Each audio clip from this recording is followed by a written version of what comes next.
अगर जीवन को सुखी और शांत बनाना चाहते हो तो मोटे तौर पर एक बात याद रख लो, वर्तमान में जीना सीख लो।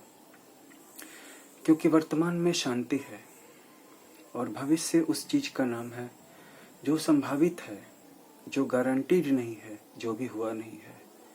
इसलिए अपने मन को भविष्य के प्लान्स में मत भेजो और न ही अतीत की घटनाओं को याद करो, क्योंकि उनसे भी अब कोई फायदा होने वाला नहीं है।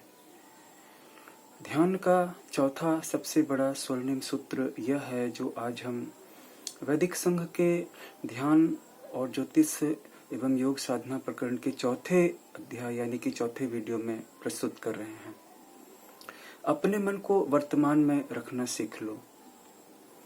लेकिन प्रश्न यह उठता है कि हमारा मन वर्तमान से भाग करके भविष्य या अतीत की ओर क्यों जाता है, क्यों नहीं वर्तमान में संतुष्ट रहता है, क्यों नहीं वर्तमान में सीमित रहता है। क्योंकि हमारी आकांक्षाएं अधूरी हैं और हमको अपने आप को खुश रखने की कला मालूम नहीं है। लेकिन बाहर के पदार्थों में शांति नहीं है। जो शांति अपने मन के खाली हो जाने में है, जो शांति सभी प्रकार की चिंताओं से मुक्त होकर के स्थिर हो जाने में है, वो शांति कुछ पा लेने में नहीं है। जब भी हम कोई नई चीज खरीदते हैं, जैसे कि एक कार, तो 3 दिनों के बाद उस कार का नयापन चला जाता है। फिर हमें अपने आप को खुश रखने के लिए किसी एक नई चीज को खरीदने की जरूरत पड़ती है। फिर हम एक नया गैजेट खरीद लेते हैं, या फिर हम एक नई साड़ी खरीद लेते हैं, या एक नई शर्ट खरीद लेते हैं, या एक नया स्मार्टफोन खरीद लेते हैं। बस 3 दिनों के बाद उसका नयापन चला जाता है और हमारा मन उससे अभ्यस्त हो जाता है।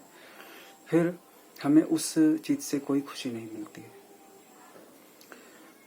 प्राप्ति और त्याग, इन दोनों के बीच में रह करके भी हम कहीं ना कहीं शांति को प्राप्त कर सकते हैं। और हमारी जो ऊर्जा है वह हमारे विचारों में बट गई है, जिसका मतलब है कि हमारे विचार जिधर जाएंगे हमारी ऊर्जा उधर बहेगी।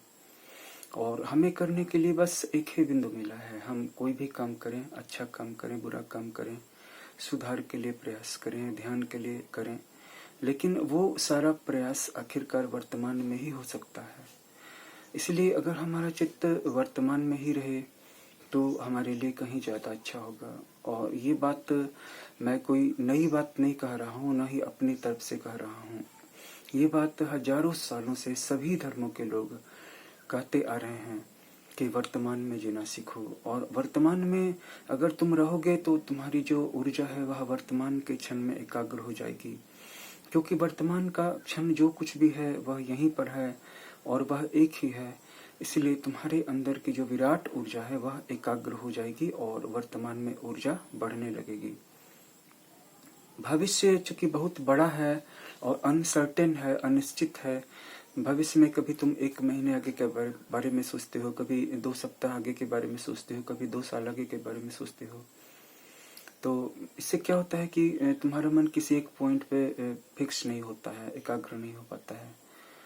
तो भविष्य और अतीत इन दोनों से काट करके वर्तमान में रहना सीख लो, जीना सीख लो। इसमें तुम्हें बस एक चीज मदद कर सकती है और वो ये है कि तुम कोई भी काम करो, चलते फिरते, पढ़ते लिखते, खाते पीते, सोते जागते, किसी से बातचीत करते, बस एक बात का ध्यान रखना कि तुम्हारी सांस आ रही है, तुम्हारी सांस जा रही है और हर एक सांस के साथ तुम्हारी आयु घट रही है। और तुम यहाँ पर न कुछ लेके आए थे और न कुछ लेके जाने वाले हो। तुम खाली ही थे, खाली हाथ ही जाओगे और अंत में खाली हो जाना ही बचेगा। और अभी भी तुम खाली ही हो, बस तुम्हें कुछ भ्रम हो गया है कि तुम्हारे पास कुछ है। असल में अभी भी तुम उतने ही निरीह हो, उतने ही असहाय हो और बिल्कुल खाली हो। लेकिन ऊर्जा के मामले में खाली नहीं हो, शक्ति के मामले में खाली नहीं हो, चेतना के मामले में खाली नहीं हो। उसके मामले में तुम राजा हो, उसके मामले में तुम सुपर किंग हो। तो उस ऊर्जा के आगार से, उस ऊर्जा के भंडार से कैसे संपर्क जुड़े कि हम शांत हो जाएं। अगर हमें अपने आप में ही आनंद मिल जाए तो हम फिर क्यों भविष्य और अतीत की विधियों और पगडंडियों में अपने मन को भटकने के लिए छोड़ें। तो बस इसका एक ही उपाय है, कोई भी काम करो अपनी सांस पर ध्यान रखो। सांस आ रही है, सांस जा रही है। अपना मन तुम्हारा नासाग्र में यहाँ पर एकाग्र रहेगा। सांस आ रही है, नासिका से टकरा रही है, सांस जा रही है, नासिका से टकरा रही है। ये बहुत ही छोटी सी विधि है, देखने में साधारण है, लेकिन अगर तुम हर वक्त अपनी सांस पर ध्यान लगाना सीख लो और अपने मन को वर्तमान में रखना सीख लो, तो बहुत जल्दी तुम्हारी सांसारिक परिस्थितियों में भी सुधार होने लग जाएगा और तुम खुद मानोगे कि अपने मन को भविष्य और अतीत में ले जाना गलती थी, भूल थी। तो इस वीडियो में इतना ही। विश्व सनातन वैदिक संघ की तरफ से आपको ये वीडियो प्रस्तुत किया गया। अगर अच्छा लगे तो इस वीडियो को ज़्यादा से ज़्यादा शेयर करें ताकि दूसरे भाई बहनों को भी इसका लाभ हो सके। अगले वीडियो में हम ध्यान की कुछ और बातों पर चर्चा करेंगे। तब तक जय विश्व सनातन वैदिक संघ।